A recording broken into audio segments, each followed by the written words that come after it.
on everything, everything that I want.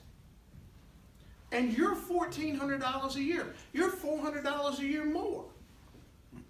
And if you don't know to ask, are they an admitted or non-admitted company? Are they paying into, do they have reinsurance? And are they paying into the state guarantee program? You're basically buying a policy that has nothing for you except they're insuring it and hoping we don't have another Katrina. Because if you recall, right after Katrina, those of you who are here, we had so many companies, small companies that filed bankruptcy. Do you remember that? Yeah.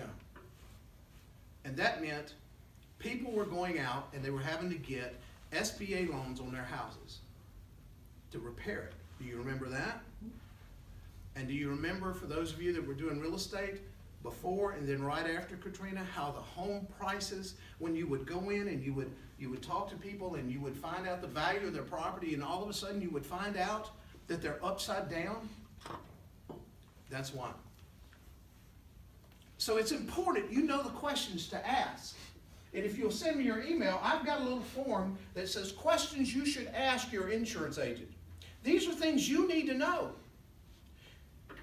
When you refer your customer to us as an insurance agent, let's say after you've reached the point to where you know the person, the company, you know the individuals, you're comfortable with their product, and you refer them to that company, you're losing about 95% of the liability. And that's what you want to do. You want to get rid of the liability on the insurance side of it. You don't want to be saddled with that liability. And if you just say, listen, here's a couple of companies that I have faith in and trust, call them. And it's off your back.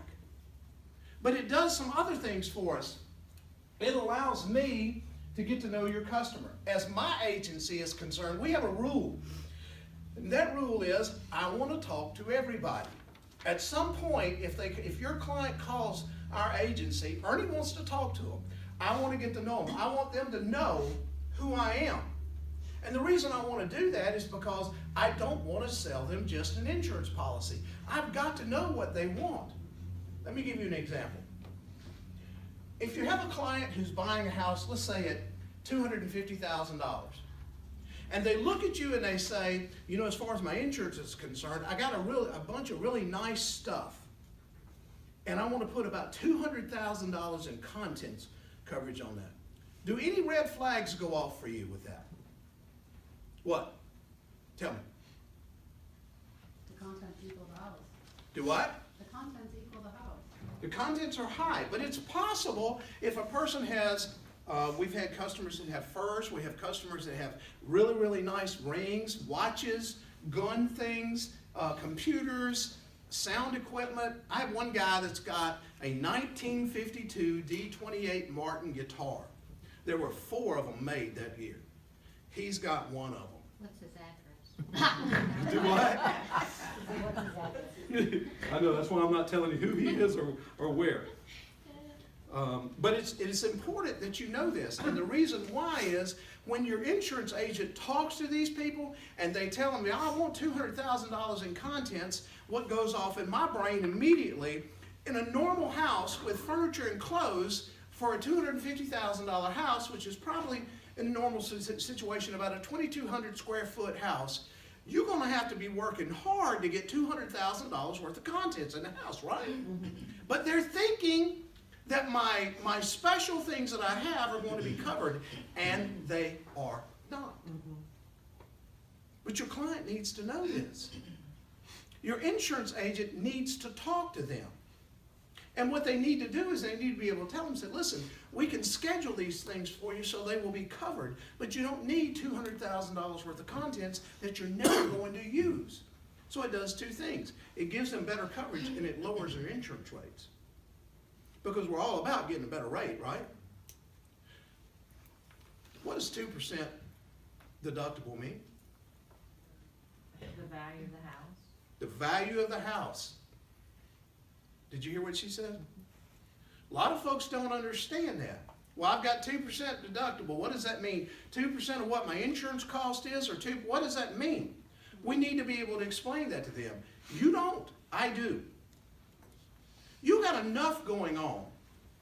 You know, it's odd, and it shouldn't be this way, but it is, when a person comes to most real estate agents, they expect you to be the leading authority on all the homes. They expect you to be the leading authority on all the mortgages. They expect you to be the leading authority on everything insurance that there is. They expect you to know how to make sure that the appraisal is right and controlled and done right, and it's just not possible, is it? I mean, if you did that, you'd spend all your time studying, and you would be a very, very knowledgeable, poor realtor. And it's just not possible. That's why you need to form yourself an alliance of people that you trust. So we're at a point now to where we're talking to these people. Let me go back to my notes.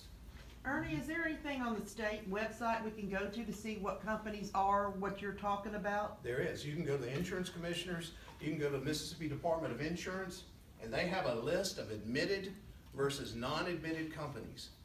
Here's a good clue for you. Ask the person, not the salesperson, but ask the agency owner, hey, is this insurance that you're selling me, is this an admitted company or a non-admitted company? Does it have reinsurance? Does it pay into the state guarantee? Yes, ma'am. I don't remember, did you say what does admitted mean? I mean. I probably didn't.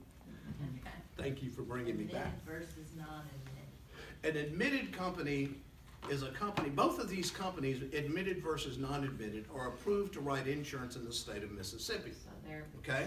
licensed in the state. They are approved to write insurance in Mississippi. The insurance commissioner has said, okie dokie, you can write in Mississippi. So if someone could sell insurance in the state of Mississippi and not be admitted? A non-admitted company does not pay insurance taxes. They don't pay into the state insurance guarantee program. And generally, they don't have reinsurance. Some will, but generally, most of them don't.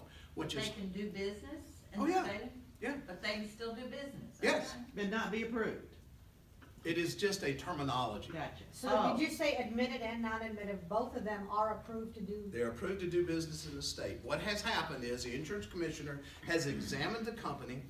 They have made sure that they are a solvent company. They have made sure that they don't have numerous complaints against them, things like this.